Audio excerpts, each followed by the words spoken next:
واقعات بت شکن سلطان محمود غزنوی قسط نمبر 46 اپنا اسلامک اسٹوڈیو۔ ناظرین، داؤد بن نصر درویش کی باتیں سن کر غصے میں آ گیا اور اچانک گرج کر بولا کہ لے جاؤ اسے اور قید خانے میں ڈال دو۔ ناظرین، درویش کو گھسیٹ کر قید خانے کی طرف لے جایا گیا۔ درویش کو گھسیٹ کر جوں جوں داؤد کے دربار سے دور لے جایا جا رہا تھا، اس کی آواز داؤد کو اپنے قریب سنائی دیتی جا رہی تھی۔ داؤد، تیری پیغمبری پر اللہ کی بجلی گرنے والی ہے۔ داؤد، تم اللہ کی آواز کو قید نہیں کر سکتے۔ ایک درباری نے غصے میں آ کر داؤد سے کہا کہ عالی جاں، اگر اجازت دیں تو میں اس گستاخ کی آواز کو ہمیشہ کے لیے خاموش کر دوں۔ میں حیران ہوں کہ آپ قرامتی فرقے کی توہین کس طرح برداشت کر رہے ہیں۔ ناظرین، داؤد نے کہا کہ ملتان کی آستین میں سانپ پل رہے ہیں، اس سے معلوم کرنا ہے کہ وہ کون کون ہیں اور کہاں کہاں چھپے بیٹھے ہیں۔ اسے ہم یہی اپنے ہاتھوں سے ختم کر سکتے تھے، لیکن اس بوڑھے درویش کی ہمیں ضرورت ہے۔ ناظرین، درباری نے کہا کہ اس کے ساتھ جو لوگ ہیں شاید وہ پکڑے جائیں گے۔ داؤد بن نصر نے کہا کہ وہ کہیں غائب نہ ہو گئے ہوں، مجھے ان سے زیادہ سلطان محمود غزنوی کا خیال آ رہا ہے۔ بھیرا سے جلدی اطلاع آنی چاہیے کہ سلطان کا ارادہ کیا ہے۔ ہم نے اسے اسی کے ایک سالار کے ذریعے دھوکہ دینے کی کوشش کی تھی، لیکن اطلاع یہ ملی ہے کہ وہ سالار اپنی ہی تلوار سے مارا گیا ہے اور ہمارا دھوکہ ناکام ہو گیا ہے۔ راجہ بجی رائے دھوکے میں مارا گیا ہے۔ سلطان محمود کو اگر خدا نے فوج تھوڑی دی ہے تو اس کے بدلے اسے دماغ بہت زیادہ دے دیا ہے۔ ہندوستان میں فوج کی کمی نہیں مگر دماغ کی کمی ہے۔ اپنا اسلامک اسٹوڈیو کے معزز ناظرین، آئیے اب چلتے ہیں دوسری جانب۔ سلطان محمود غزنوی اپنی فوج کی کمی کو پوری طرح محسوس کر رہا تھا، کیونکہ اس کا کام بھیرا کی فتح کے بعد ختم نہیں ہو گیا تھا، بلکہ اصلی مہم تو یہیں سے شروع ہوئی تھی۔ سلطان میں ملک گیری کی ہوس نہیں۔ ناظرین، سلطان کا مقصد زر و جواہرات اکٹھے کر کے غزنی لے جانا نہیں تھا۔ ہندوستان کی یہ پہلی ریاست تھی جو سلطان نے فتح کی تھی، اور سلطان نے اس پہلی ریاست کو فتح کر کے سارے ہندوستان کی جھلک دیکھ لی تھی۔ ناظرین، سلطان نے مسجدوں پر مندروں کے گھناؤنے سائے پڑے ہوئے پہلے کبھی نہیں دیکھے تھے۔ بھیرا میں مسلمانوں کی آبادی کچھ کم نہ تھی، مگر وہاں اسلام کے نشانات کم ہی نظر آ رہے تھے۔ سلطان کے پاس بھیرا میں بھی سب سے پہلے پنڈتوں کا ایک وفد آیا تھا۔ انہوں نے بھی پشاور کے پنڈتوں کی طرح سلطان کے سامنے پہلے گھٹنے ٹیکے، پھر ماتھے ٹیک دیے۔ سلطان اٹھ کھڑا ہوا اور غصے سے بولا، کھڑے ہو جاؤ، اور غصے سے کانپتی ہوئی آواز میں بولا کہ میں نے اس شہر پر قبضہ کیا ہے، یہاں کے رہنے والے انسانوں پر نہیں۔ ہمارے مذہب میں سجدہ صرف اللہ پاک کو کیا جاتا ہے۔ تم لوگ مجھے گناہگار کر رہے ہو، اپنے آنے کا مقصد اور مطلب بیان کرو۔ ناظرین، پنڈتوں نے ہاتھ جوڑ کر کہا کہ ہم جان کی سلامتی اور مندروں کی حرمت مانگنے آئے ہیں۔ سلطان محمود غزنوی نے کہا، کیا تم اپنے مندروں کی ویسی ہی حرمت مانگنے آئے ہو جیسی تم اپنی فتح کے بعد مسجدوں کی کرتے ہو؟ کیا تم یہاں کے ہندوؤں کی ویسی ہی عزت چاہتے ہو جیسی عزت تم مسلمانوں کی کرتے ہو؟ تمہارے راجہ کے محل میں اتنی ہندو لڑکیاں نہیں تھیں جتنی مسلمان لڑکیاں تھیں، اور ان مسلمان لڑکیوں کو زبردستی راج محل میں رکھا گیا تھا۔ اگر تم پنڈت لوگ اپنے مذہب کے پابند ہوتے تو اس شہر کی بیٹیوں کی عزت کی حفاظت کرتے۔ بڑے پنڈت نے کہا کہ ہم مجبور ہوتے ہیں سلطان، کیونکہ ہمارے دیس میں مہاراجہ کا حکم مذہب کی حیثیت رکھتا ہے۔ ناظرین، سلطان محمود غزنوی نے کہا کہ تمہارے دیس میں مذہب مہاراجہ کا غلام ہوتا ہے، اور تم جو اپنے مذہب کے پیشوا ہو اپنا مذہب راجہ کے پاؤں میں رکھ دیتے ہو۔ سلطان محمود نے ترجمان سے توجہ ہٹا کر اپنے پاس بیٹھے ہوئے اپنے فوجی مشیر سے کہا کہ ہمارے مسلمان بادشاہوں اور مذہبی پیشواؤں میں بھی یہی خرابی پیدا ہو گئی ہے۔ ہمارے مذہبی پیشوا بھی اپنے بادشاہوں کی غلطیوں پر مذہب کا پردہ ڈالے رکھتے ہیں، اور بادشاہ اپنا حکم منوانے کے لیے اس پر خدا کے حکم کی مہر ثبت کر دیتا ہے۔ مشیر نے کہا کہ ملتان کا بادشاہ داؤد بھی اسی مرض مرض کا مریض ہے۔ یہ سب باتیں فارسی میں ہو رہی تھیں، اس لیے ہندو پنڈت سمجھ نہ سکے۔ ناظرین، سلطان محمود نے ترجمان کو مخاطب کرتے ہوئے کہا کہ ان پنڈتوں سے کہو کہ ان کا مذہب اگر سچا ہے تو یہ اپنے بتوں سے کہیں کہ وہ ان کی جان اور عزت کی حفاظت کریں، اور اپنے بتوں سے یہ بھی کہو کہ وہ اپنی حفاظت بھی کریں۔ میں ایک گناہ گار آدمی سے کہتا ہوں کہ وہ تمہارے بتوں کو مندر سے اٹھا کر باہر پھینک دے، تم کھڑے دیکھتے رہنا کہ مٹی اور پتھر کا بنا ہوا تمہارا خدا اپنے آپ کو ایک گناہ گار آدمی سے کس طرح بچا سکتا ہے اور اس آدمی کو اس گناہ کی سزا دے سکتا ہے یا نہیں۔ ناظرین، ترجمان نے سلطان کی ساری باتیں پنڈتوں کے سامنے بیان کی تو سب پنڈت خاموش کھڑے رہے اور ان پر کھسیانہ سا تاثر رہا۔ ناظرین، سلطان نے کہا کہ میں جانتا ہوں کہ تم لوگ مندروں میں کیسے کیسے گناہ کرتے ہو، تمہارے ہاتھوں تمہارے اپنے مذہب کی کسی عورت کی بھی عزت محفوظ نہیں ہے، تم نے اسی لیے پتھر کے بت تراش رکھے ہیں کہ یہ تمہیں کسی بھی گناہ سے روکنے کی طاقت نہیں رکھتے۔ تم لوگ اگر میرے پاس جان و مال، عزت آبرو کی حفاظت کی التجا لے کر نہ بھی آتے تو بھی میں کسی بے گناہ کو قتل اور کسی عورت کو بے آبرو کرنے کی اجازت نہ دیتا، کیونکہ یہ میرے اللہ کا حکم ہے اور اسی نے میرے ہاتھ روک رکھے ہیں۔ میں یہاں اللہ کے حکم سے آیا ہوں اور میرا ہر فعل اللہ کے حکم کا پابند ہے۔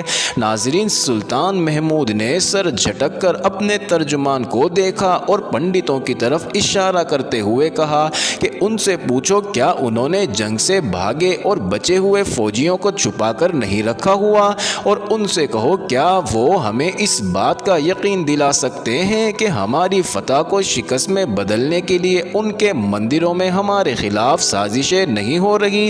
ناظرین، بڑے پنڈت نے ترجمان کی زبانی سلطان کی بات سن کر کہا کہ نہیں مہاراج، ایسا کچھ نہیں ہو رہا، ہمارے مندروں میں ایسا کوئی کام نہیں ہو رہا ہے۔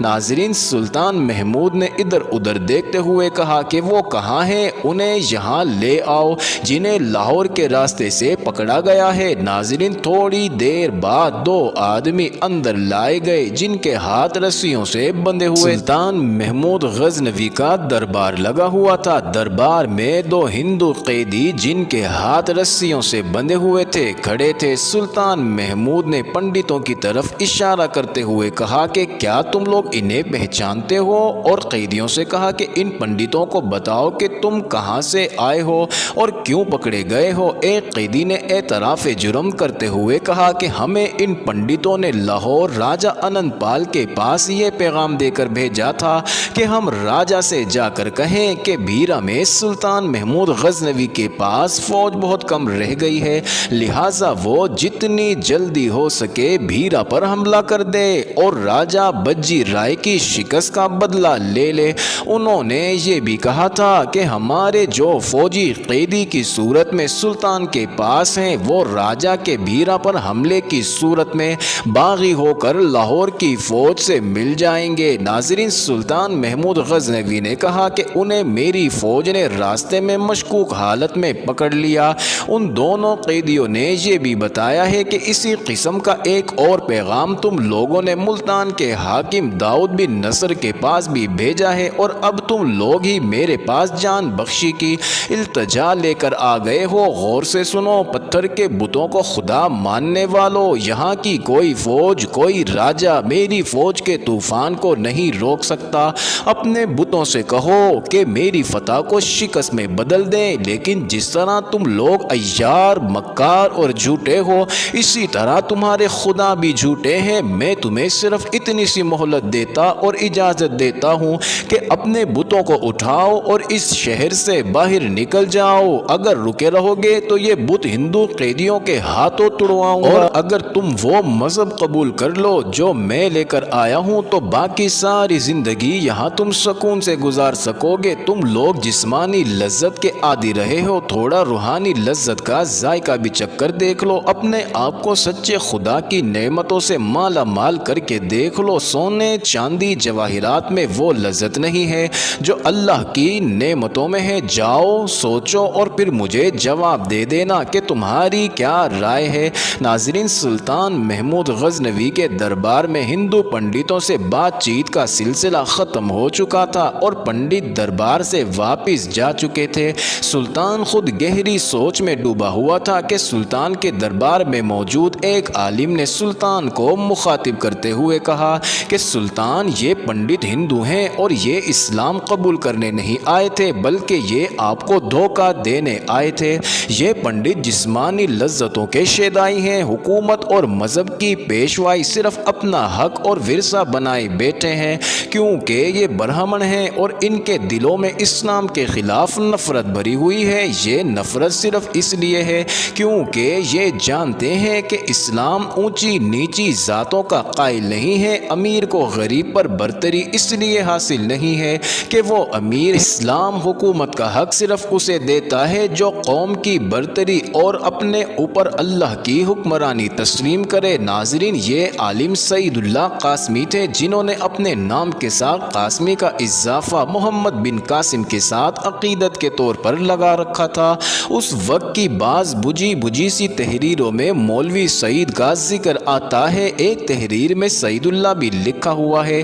یہ پنجاب کے رہنے والے تھے اور سلطان محمود غزنوی کے قدردان تھے۔ سلطان نے بھیرا فتح کیا تو سعید اللہ قاسمی سلطان سے ملنے بھیرا آئے تھے۔ سعید قاسمی نے کہا کہ ہم نے اس خطے میں قاسمی مسلمانوں کا ایک گروہ بنا رکھا ہے اور ہم لوگ کسی ایسے سلطان یا کسی مسلمان حکمران کی راہ دیکھ رہے تھے جو یہاں محمد بن قاسم کے دور حکومت کو بحال کر سکے۔ ہندو پنڈتوں اور دیگر مذاہب اور برہمنوں نے ہم پر نظر بھی رکھی ہے، ہم نے ان سے دوستی بھی کر رکھی ہے۔ ان سب کا صرف یہ مطالبہ ہے کہ ہم ان کا مذہب قبول کر لیں۔ آپ ان کے بت توڑ سکتے ہیں مگر انہیں اپنے مذہب سے نہیں ہٹا سکتے، کیونکہ ان کے دلوں میں جو اسلام کے لیے نفرت ہے وہ اس وقت تک نہیں نکلے گی جب تک ہندوستان میں ایک بھی مسلمان موجود ہے۔ آپ نے دیکھ لیا کہ ان پنڈتوں نے آپ پر حملہ کرانے کا اہتمام بھی کیا اور آپ کے سامنے آ کر آپ کو سجدہ بھی کیا۔ اس ملک میں کسی بھی خطے میں آپ نے اسلامی ریاست بنا لی تو یہ ہندو اس کی جڑیں کھوکھلی کرنے میں لگے رہیں گے۔ ناظرین، سلطان محمود غزنوی نے کہا کہ اسلامی ریاست کی جڑیں تو ہمارے اپنے مسلمان بھائی کھوکھلی کرنے میں لگے ہوئے ہیں۔ میں یہاں آ گیا ہوں مگر میرا دھیان غزنی، بلخ، بخارا پر لگا ہوا ہے۔ اسلامی سلطنت چھوٹی چھوٹی ریاستوں میں بٹی ہوئی ہے اور ہر ریاست کا حکمران اپنے آپ کو ساری دنیا کا بادشاہ سمجھتا ہے۔ ہم خانہ جنگی لڑ چکے ہیں۔ جس فوج نے باطل کے بتوں کو توڑنا تھا وہ ایک دوسرے کے سر کاٹنے میں لگی رہی اور کمزور ہوتی گئی۔ اگر ان ریاستوں کے حکمران متحد ہو جائیں تو ہم سارے ہندوستان کو اسلامی ریاست بنا سکتے ہیں، مگر میں ہر لمحہ اس اطلاع کا منتظر رہتا ہوں کہ میرے کسی پڑوسی مسلمان حکمران نے غزنی پر حملہ کر دیا ہے۔ یہ لوگ اپنا ایمان نیلام کر چکے ہیں جنہیں ہمارے رسول مقبول حضرت محمد صلی اللہ علیہ وسلم نے سرفروش بننے کو کہا تھا، اب وہ ایمان فروش ہو گئے ہیں۔ مولوی سعید نے سلطان محمود غزنوی سے کہا کہ آپ یہاں رہیں یا نہ رہیں، ہم اپنی یہ مہم جاری رکھیں گے کہ یہاں کا ہندو اس خطے میں موجود کسی مسلمان کا ایمان نہ خرید سکے۔ ناظرین، سلطان محمود غزنوی نے کہا کہ سب سے بڑا ایمان فروش تو ملتان کی گدی پر بیٹھا ہوا ہے اور اس نے اپنی قوم اور عوام کے ایمان کی منڈی لگا رکھی ہے۔ مولوی سعید نے کہا کہ ہم نے سنا ہے کہ وہاں ہندو اور قرامتی مل کر شعبدہ بازی کر رہے ہیں اور لوگ متاثر اور محصور ہو کر قرامتی بنتے جا رہے ہیں۔ ناظرین، سلطان محمود غزنوی نے کہا کہ میں اس عیسائی کے دماغ کی تعریف کرتا ہوں جس نے یہ فرقہ بنایا ہے۔ انسانی فطرت گناہ کی جانب جلدی مائل ہو جاتی ہے اور یہ انسانی فطرت کی کمزوری بھی ہے، کیونکہ قرآن پاک میں اللہ پاک نے ارشاد فرمایا اور ہم نے انسان کو کمزور تخلیق کیا ہے، ذہنی اور جسمانی لذت کو انسان جلدی قبول کرتا ہے۔ اس قرامتی فرقے نے ہر قسم کے گناہ کو جائز قرار دے رکھا ہے۔ ہندوؤں اور ان کے پنڈتوں نے اپنا مذہب نہیں چھوڑا ہے لیکن اس فرقے کی پش پناہی کر رہے ہیں، مگر اس کی شعبدہ بازیوں میں پوری طرح شریک ہیں تاکہ مسلمان اس فرقے کے پیروکار بن کر اسلام کے خاتمے کا باعث بنے۔ میں یہ بھی جانتا ہوں کہ ہندو اپنی لڑکیاں اسلام اسلام کی بے خونی اور مسلمانوں کی گمراہی کے لیے استعمال کر رہے ہیں۔ داؤد قرامتی کو نہ اسلام کے ساتھ کوئی دلچسپی ہے اور نہ ہی وہ اپنے قرامتی فرقے کا وفادار ہے، وہ صرف اور صرف اپنی حکمرانی اور اپنی گدی کا وفادار ہے۔ یہ اسی دلچسپی کا نتیجہ تھا کہ درویش کی باتوں کا داؤد پر ذرا بھی اثر نہ ہوا اور نہ ہی اس کے دل میں خوف خدا پیدا ہوا۔ اس پر درویش کی اس للکار کا بھی ذرا اثر نہ ہوا کہ داؤد تمہاری پیغمبری پر بجلی گرے گی، تم اللہ کی آواز کو قید نہیں کر سکتے۔ حکومت کے نشے نے اسے بدمست کر رکھا تھا اور وہ اس زام میں مبتلا تھا کہ اس نے اللہ کی آواز یعنی قرآن کو قید کر رکھا۔ ناظرین آئیے چلتے ہیں اب دوسری جانب۔ ملتان میں ایک قافلہ داخل ہوا جس کے 12-14 سوار تھے، ایک بوڑھا اور ایک جوان ہندو، ایک ادھیڑ عمر عورت اور 2 خوبصورت جوان لڑکیاں تھیں۔ اس قافلے میں 4 قیدی بھی تھے جن کے ہاتھ پاؤں زنجیروں سے بندھے ہوئے تھے۔ ان قیدیوں میں ایک بوڑھا بھی تھا جسے ملتان کے لوگ جانتے بھی تھے، یہ عالم ہے، اور 3 جوان سالہ قیدی تھے۔ ملتان کے بعض لوگ انہیں بھی پہچانتے تھے۔ ناظرین ان چاروں کو اس حالت میں دیکھ کر ان کے جاننے والے حیران و پریشان کھڑے دیکھ رہے تھے کہ انہیں کہاں سے اور کیوں گرفتار کیا گیا ہے۔ عالم کوئی جرم نہیں کر سکتا، اسی وجہ سے بعض قرامتی بھی اس کے عقیدت مند تھے۔ انہوں نے کیا جرم کیا ہے؟ ایک تماشائی نے گھڑ سوار سے پوچھا تو اس نے جواب دیا کہ انہوں نے قتل کیا ہے، یہ قاتل ہیں۔ تماشائی نے پوچھا انہوں نے کس کا قتل کیا ہے؟ گھڑ سوار نے جواب دیا فوج کے سواروں کو۔ عالم نے بلند آواز سے کہا کہ ہم نے اسلام کے غداروں اور ڈاکوؤں کو قتل کیا ہے، ہم نے ان لڑکیوں کی عصمت دری کرنے والے 4 قرامتیوں کو قتل کیا ہے۔ ایک سوار نے گرج کر عالم سے کہا کہ اپنی زبان بند رکھو۔ ایک اور جوان سالہ قیدی نے کہا کہ تم لوگ اللہ کی آواز کو قید نہیں کر سکتے۔ یہ سن کر گھڑ سواروں نے قیدیوں کو گھسیٹنا شروع کر دیا۔ داؤد بن نصر کو 2 اطلاعات دی گئیں، ایک یہ کہ درویش کے 4 ساتھیوں کو گرفتار کر لیا گیا ہے اور دوسری یہ کہ جو 4 قرامتی سوار بھیرا جا رہے تھے درویش کے ساتھیوں نے انہیں قتل کر دیا ہے۔ ساتھ ہی یہ بتایا گیا کہ بھیرا سے 2 ہندو کوئی اہم پیغام لے کر آئے ہیں۔ داؤد نے سب سے پہلے ہندوؤں کو ہی بلایا۔ دونوں ہندو داؤد کے دربار میں حاضر ہوئے۔ انہوں نے سب سے پہلے دونوں خوبصورت لڑکیوں کو بطور تحفہ داؤد کو پیش کی، پھر ایک چمڑے کی خوشنما تھیلی داؤد کے قدموں میں خالی کی۔ داؤد کبھی لڑکیوں کو دیکھتا اور کبھی اپنے قدموں میں پڑے ہوئے سونے کے ڈھیر کو دیکھتا۔ لڑکیاں خوبصورت تو تھیں ہی مگر ساتھ ان کے چہرے پر جو خوبصورت تبسم تھا اور جو ان کا انداز تھا اور جو نخریلا پن تھا اس نے داؤد پر جادو کر دیا۔ یہ دونوں تربیت یافتہ لڑکیاں تھیں، انہیں بتایا اور سکھا دیا گیا تھا کہ انہیں کس مقصد کے لیے کس کے پاس بھیجا جا رہا ہے اور انہوں نے کس طرح اس کو اپنی خوبصورتی کے جال میں پھانسنا ہے۔ معزز ناظرین یہ انٹرسٹنگ ویڈیو جاری ہے، اگلی ویڈیو قسط نمبر 47 میں دیکھنا مت بھولیے گا۔